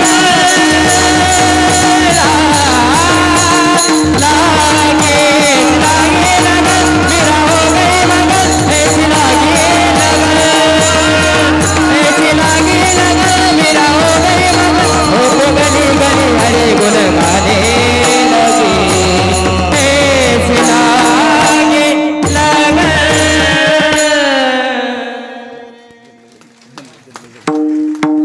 रानाने विष दिया मानोमृत पिया, मीरा रानी दीवानी कहने लगी. जो राजा होता त्या राजाने आमच्या मीराबाईला विष दिलं, पण ते विष सुद्धा एखाद्या अमृताप्रमाणे त्यांनी प्राशन केलं. आणि केलंच नाही तर ते विष पोटामध्ये जाऊन अमृत झालं. एवढी ताकद नामस्मरणामध्ये असते. ते नामस्मरण आपण केलं पाहिजे. तेवढं तल्लीन भगवंताच्या भजनामध्ये झालं पाहिजे. या जगामध्ये, या पृथ्वी तलावरती आल्याच्या नंतर आमचे जगद्गुरु तुकोबराय म्हणतायत की मरणाच्या अगोदर आपण काय करायचे, या पृथ्वी तलावरती आपली कीर्ती टाकून जायचे. कीर्ती या जगामध्ये आपल्याला ठेवायची. अभंगाचं चौथं चरण. तुका म्हणे एका मरणाची सर, तुका म्हणे एका मरणाची सर, तुका म्हणे एका मरणाची सर, तुका म्हणे एका मरणाची सर, तुका म्हणे एका मरणाची सर,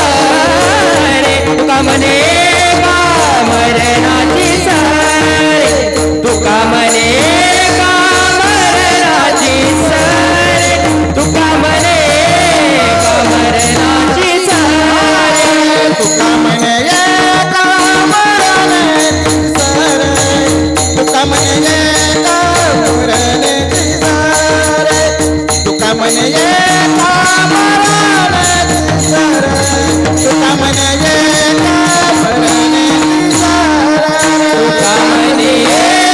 मरणाची सर, तुका म्हणे एका मरणाची सर,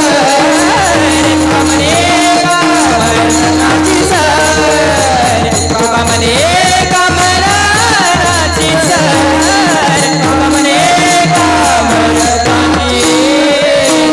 जीवन कीर्ती माझे, उत्तम जीवन कीर्ती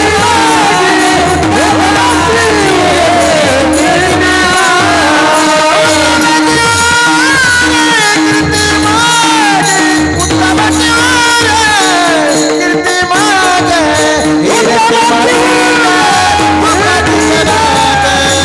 कीर्ती माझे, उत्तम जीवन कीर्ती माझे, हेरती माईके दुःखाची जनाते, हेरती माईके दुःखाची जनाते, हेरती माईके दुःखाची जनाते, हेरती माईके हेरती माईके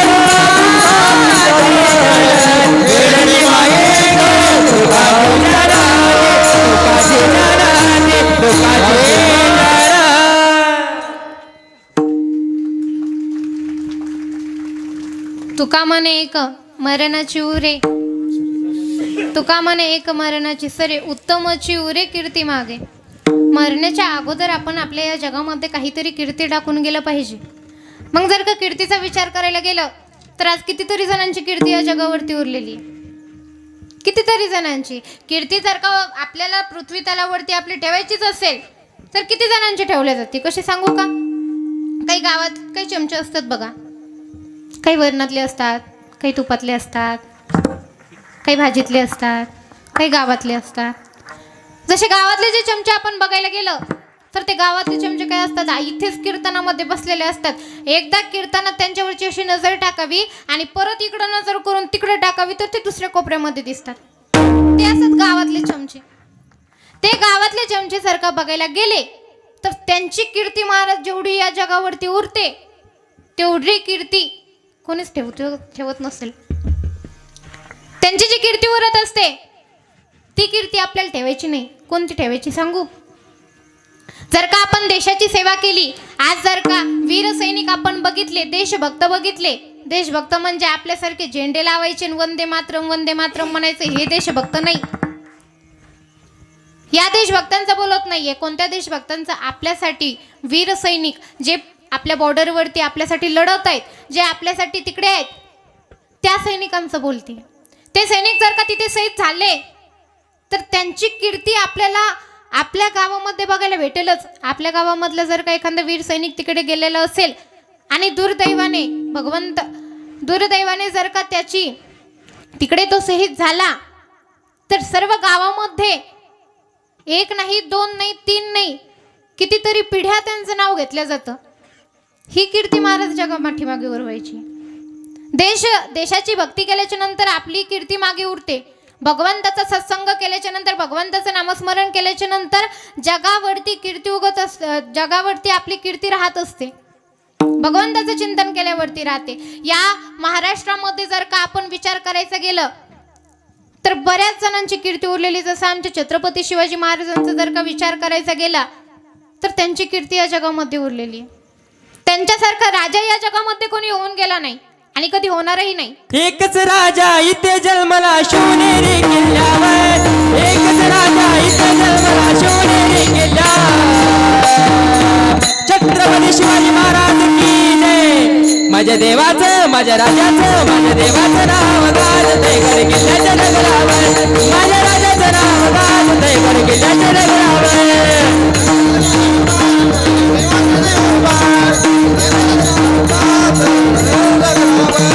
सुंदर स्वराज्य निर्माण केले तलवारी जाणारे वय, तलवारी जाणारे वय, तलवारी जाणारे वय.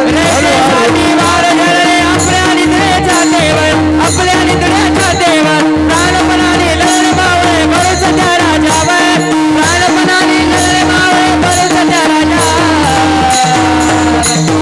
छत्रपती शिवाजी महाराज की.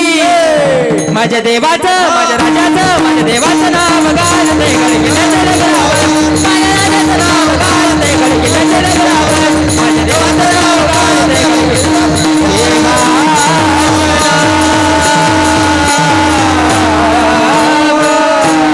छत्रपती शिवाजी महाराज की जय. छत्रपती शिवाजी महाराज की जय. धर्मवीर संभाजी महाराज की जय. राजमाता राष्ट्रमाता माँसाहेब जिजाऊ की जय.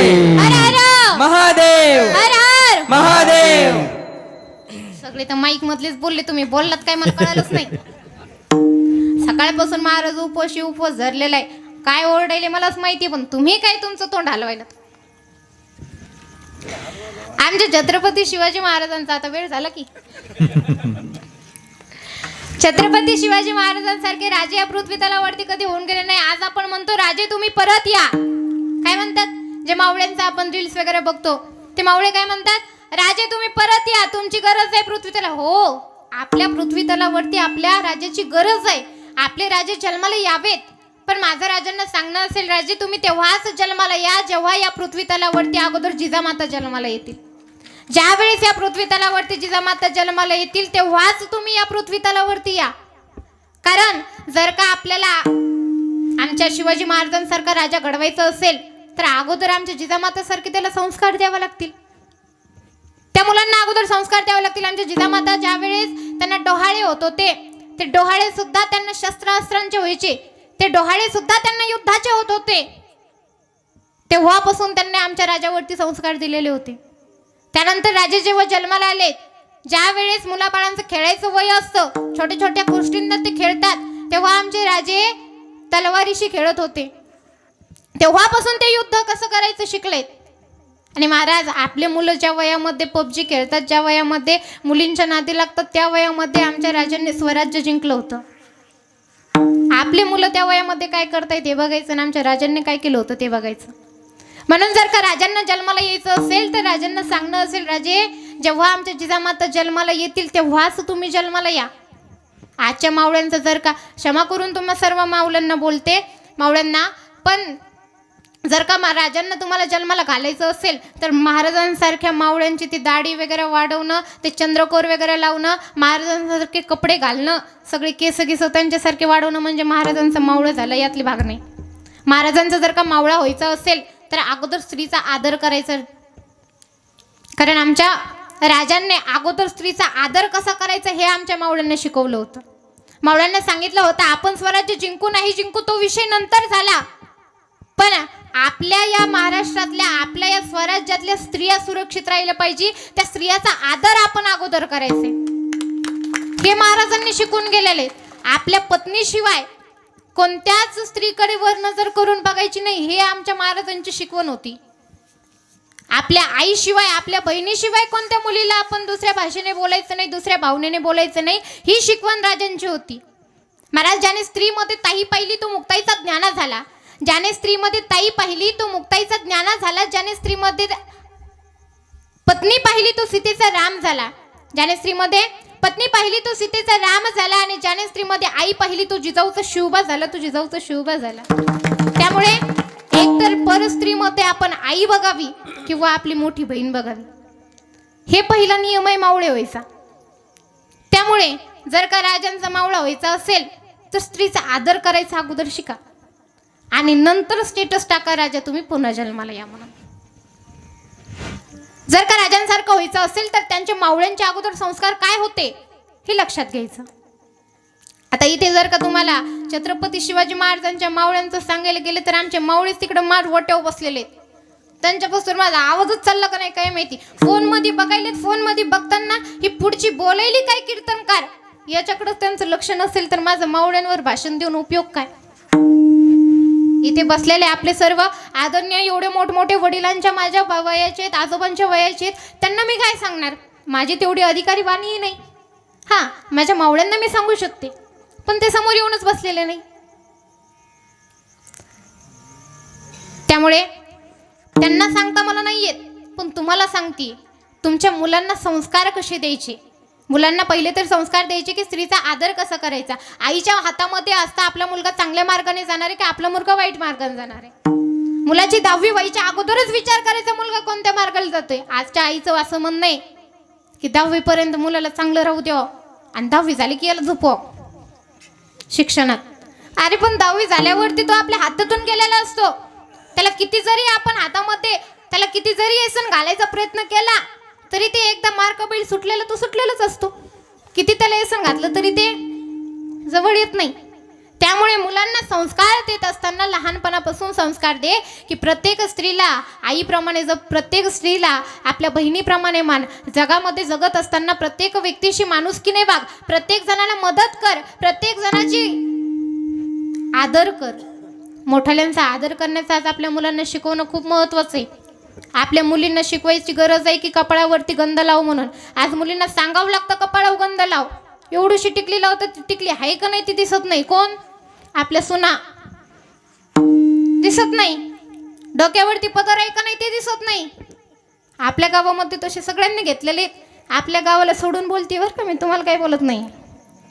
हे आपल्या यूट्यूबला जाणार आहे ते यूट्यूबचे ऐकतील दुसरे जे जे आहेत त्यांना काहीतरी वाटेल. तुम्ही सगळे चांगले तुम्ही सगळ्यांना मी काहीच बोलत नाही बरं का. हे अगोदर मुलांना शिकवावं मुलींना शिकवावं की आपण वागावं कसं जगावं कसं बोलावं कसं व्यावहारिक गोष्टीमध्ये परमार्थामध्ये आपण राहायचं कसं हे मुलांना शिकवायचं. नंतर आमच्या राजांसारखं व्हायचं. मग एकदा का हे मुलं बाळांना शिकवलं की त्यांची तर कीर्ती जगामध्ये राहतेच पण त्यांच्या मागे तुमची सुद्धा राहते. म्हणून जगद्गुरु तुकोबाराय सांगत आहेत की या जगामध्ये आपण आपली कीर्ती उरवून जायला पाहिजे. तीच कीर्ती जर का मागं तुम्हाला ठेवायची असेल तर प्रत्येक जणाशी माणुसकीने वागावं. भगवंताची भक्ती करावी. भगवंताचं पूजन करावं अर्चना करावी. भगवंताचं नामस्मरण करावं. आणि आपल्या आईवडिलांना जसं आपण जपतो तसं आपल्या सासू सासऱ्यांना जपावं. तसं आपण आपल्या नवऱ्यावरती जसं महादेवाला आता गेल्याच्या नंतर मारपूजा करायची आपण आता गाई लावणार आहेत तेवढी गाई आपल्या पतीच्या सेवेमध्ये लावावी. हे सर्व केल्याच्या नंतर आमचे भगवान शंकर तुमच्यावरती प्रसन्न होतील हे मी तुमच्यावर गॅरंटी देते. भगवान शंकर प्रसन्न झाले म्हणजे तुमच्या समोर प्रगट होणार नाहीत. भगवान शंकर तुमच्यावरती प्रसन्न कसे होतात. आपल्या संसारामध्ये आपल्याला एखादं दुःख आलं तरी सुद्धा त्या दुःखाला आपल्याला त्या दुःखाचं दुःख होत नाही. तू ले ले हरी का नाम विठ्ठल पांडुरंगा. तू ले ले हरी का नाम विठ्ठल पांडुरंगा. ओ ले ले हरी का नाम विठ्ठल पांडुरंगा. ले ले हरी का नाम विठ्ठल पांडुरंगा. पांडुरंगा पांडुरंगा पांडुरंगा पांडुरंगा पांडुरंगा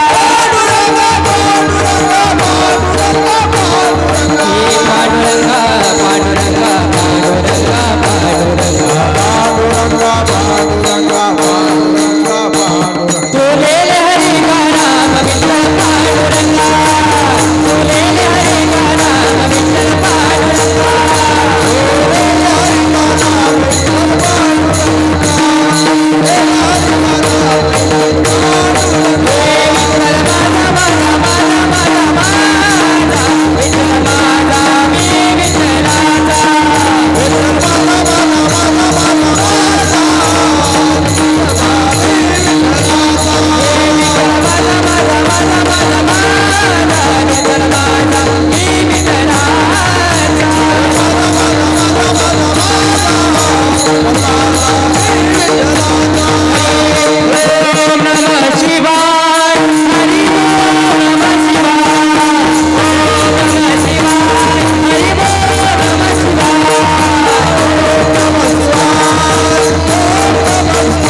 शिवहर महादेव शिवहर महादेव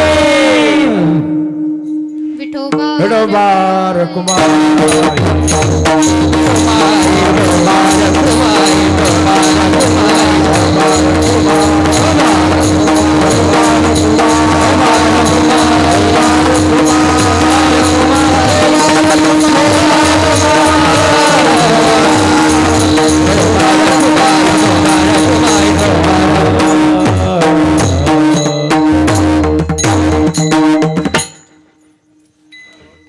तर बघा, भगवान शंकराची पूजा कशी करायची माझ्यापेक्षा जास्त तुम्हाला माहिती, कारण माझ्याकडून तरी सांगताना एखादा शब्द राहील पण तुमच्याकडून काही राहणार नाही.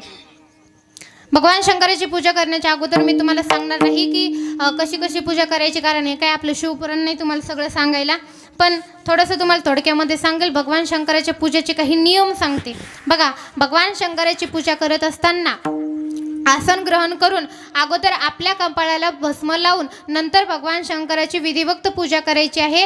पूजा करत असताना 12 वाजलेत म्हणून भडभड भडभड त्या भगवान शंकराच्या अंगावर पाणी टाकणं म्हणजे ते पाप आहे.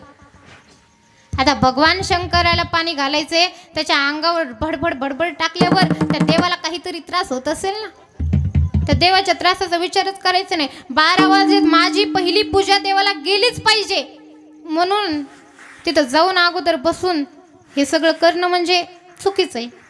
जाऊन आपण आसन ग्रहण करून भगवान शंकराला अगोदर पाणी घालून स्वच्छ कपड्याने त्याला पुसून पाणी घालताना कधीच हातामध्ये अंगठी ठेवायची नाही, अंगठी काढून ठेवायची. बांगड्या ज्या असतील त्या बांगड्या मागं करायच्या, म्हणजे देवाला फक्त आपला हातच लागला पाहिजे. हे असणारे दुसरे जे शस्त्र अस्त्र आहेत ते लागले नाही पाहिजे. ह्या अंगठ्या वगैरे काढून ठेवून देवाची सुंदर असं पाणी घालून नंतर देवाला स्वच्छ कपड्याने पुसून स्वतः पांढरे वस्त्र धारण करायची, पवित्र व्हायचंय. पवित्र होऊन देवाची ही पूजा करायची. या पूजेला खरं तर आपण आंघोळ केली पाहिजे. ज्याला ज्याला आंघोळ करायची असेल, म्हणजे ज्यांना ज्यांना आंघोळ करायचं तुम्हाला क्षमता असेल त्याने आंघोळ करून देवाची पवित्र होऊन आसन ग्रहण करून स्वतःच्या डोक्याला अगोदर भस्म लावायचं, त्यानंतर देवाला पाणी घालायचं, त्यानंतर देवाला स्वच्छ कपड्याने पुसून त्यांना 8 जागेवरती भस्म लावायचं आहे. देवाला इकडे तिकडे भस्म लावायचं नाहीये. 8 जागेवरती देवाला भस्म लावायचा नियम आहे. देवाच्या ते गोल जे असतं वरती, त्या गोलेला कसं भस्म लावायचंय असं, आणि कोणत्या बोटांना? या 3 बोटांना. या 3 बोटांना नाही, ह्या 3 बोटांनी देवाला भस्म लावायचे. मधात चंदन लावायचं. चंदन लावत असताना भगवंताला कधी सुद्धा प्रेमाने चंदन लावायचं, आणि चंदन लावत असताना या बोटाने भगवंताला चंदन लावायचे. प्रत्येक भस्म लावल्याच्या नंतर त्या भस्माच्या मध्ये, म्हणजे भस्माच्या या आणि या भस्माच्या दोन्हीच्या मध्ये चंदन लावायचे. असं हे 8 जागेवरती ते 9 जागेवरती असं हे भस्म लावायचे, 9 जागेवरती ते चंदन लावायचे. त्यानंतर सुंदर असं भगवान शंकराला बेलपान वगैरे आपले जे काही फुलं वगैरे ते असतील ते फुलं व्हायचे. कधीच देवाला केटक्याचं फूल व्हायचं नाही. ते का व्हायचं नाही हे तुम्हाला सांगायला वेळ नाही, पण ते फूल कधी देवाला व्हायचं नाही. पांढरे शुभ्र असे भगवान शंकराला फुलं व्हायचे. आणि त्यानंतर जर का लाल फुल व्हायची खूपच इच्छा असेल तर इकडल्या साईडला ज्या वेळेस आपल्या पार्वती माता ज्या असतात त्या पार्वती मातेच्या तिथं ते फूल व्हायचे. त्यानंतर जे तांदूळ वगैरे असतात ते तांदूळ देवाला वाहताना कधीच अर्धे तांदूळ देवाला व्हायचे. प्रत्येकाला माहिती, पण निसीन कोण त्याला द्यायचे तसेच वाहून झालं, वाहिले एक शाट बस झाले. प्रत्येक तांदूळ कुठे किडका तर नाहीये, कुठे अर्धा तर नाहीये, हे लक्ष ठेवून देवाला ते तांदूळ व्हायचे. त्यानंतर मूग असेल, आपले काळे तिळं असतील, लवंग असेल, परत मिरे असतील, हे सगळं देवाला व्हायचे. काय काय पाहिजे ते तुम्हाला सगळ्यांना माहिती आहे. त्या छोट्या छोट्या गोष्टी आता तेवढे जर का सांगायला गेले तर आपल्याला इथंच 12 वाजता तुम्हाला घरी जाऊन तयारी पण करायची. आणि पार्थिव शिवलिंग तयार करत असताना 4 बोटाचा पार्थिव शिवलिंग तयार करायचा. एवढंसं शिवलिंग केलं तर देवाला वाहताना तेवढं त्याच्यावर बसलं तर पाहिजे ना. 4 बोटांचा करायचा. कसा 4 बोटांचा करायचा आहे? खाली एवढं आणि ते वरचं जे असतं ते तेवढं, ते दोन्ही धरून 4 बोटांचा शिवलिंग तयार करायचा आहे. पार्थिव लिंग तयार केल्याच्या नंतर त्या आमचे जे नंदी महादेव असतील त्या नंदी महादेवाला सुद्धा करायचे. नंदी महादेवाला कधीच मधात सोडायचं नाही. आणि नंदीच्या आणि भगवान शंकराच्या आतमध्ये बसून कधी पूजा करायची नाही. दर्शन घेताना सुद्धा नंदी महादेवाचं अगोदर दर्शन घेऊन ते दोघं सुद्धा आपल्याला दिसतील असं पूजेला बसायचं. असं पूजेला बसून भगवान शंकराची अशी पूजा करायची. मी तुम्हाला थोडक्यामध्ये काही महत्त्वाच्या गोष्टी सांगितलेल्या आहेत. बाकी तुम्हाला काय करायचे सगळ्यांना माहीतच आहे. अभिषेक कसा करायचा आहे सगळ्याला माहीतच आहे. जर का नसल्यास माहीत तर आपले हे जे 2 चॅनल तुम्हाला दिसत आहेत, या दोन्ही चॅनलवरती आता जे आमची शिवपुराण कथा झाले, शिवमहापुराण कथेमध्ये हे सर्व विधी सांगितलेले आहेत. ते तुम्हाला ऐकायचे असतील तर नाद कीर्तनाचा आणि भक्तिमार्ग या 2 चॅनलवरती आपण ते बघू शकता. आणि अशी ही भगवंताची पूजा 12 वाजता करायची. 12 वाजल्याच्या नंतर तुम्हाला त्याच्यानंतर 2-3 वाजले तरीसुद्धा चालतं. 2-3 वाजले तरीसुद्धा चालतं. पांढरे वस्त्र वगैरे धारण करून तिथे जायचे. बोलण्याच्या युगामध्ये माझ्याकडून काही अपशब्द तुम्हाला गेले असतील तर तुमची लेक म्हणून, तुमची मुलगी म्हणून, तुमची सोयरे धायरे म्हणून मला माफ करा. आणि अशीच भगवंताच्या आशीर्वादाने तुमच्या गावामध्ये मोठमोठे कार्यक्रम होत राहावे. तुमच्या सर्वांच्या मुखातून भगवान शंकराचं, भगवान आमच्या पंढरीश पांडुरंगाचं नामस्मरण येत राहावं ही भगवंताच्या चरणी प्रार्थना करते. आणि